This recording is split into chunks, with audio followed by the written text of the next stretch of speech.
আপনি কি জানেন, জমজম কূপের পানি শুধু পানীয় নয়, বরকতের একটি অনন্য উৎস? আজ আমরা জানব এই বিশেষ পানির আধ্যাত্মিক এবং স্বাস্থ্যগত উপকারিতা সম্পর্কে।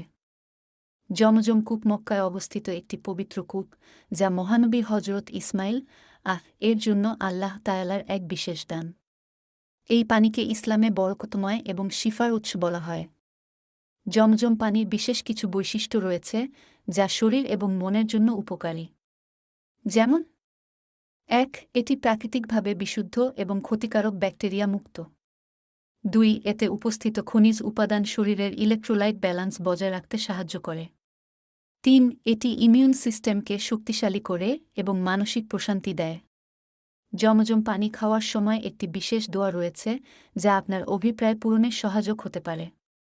দোয়াটি হল, আল্লাহুম্মা ইন্নি আসালুকা ইলমান নাফিয়া ওয়া রিজকান ওয়াসিয়া ওয়া শিফা মিন কুল্লি দা।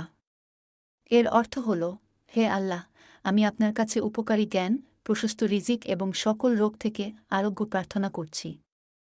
জমজম পানি খাওয়ার সময় কিছু সুন্নতি নিয়ম অনুসরণ করুন। ১. বিসমিল্লাহ পরে পান করা।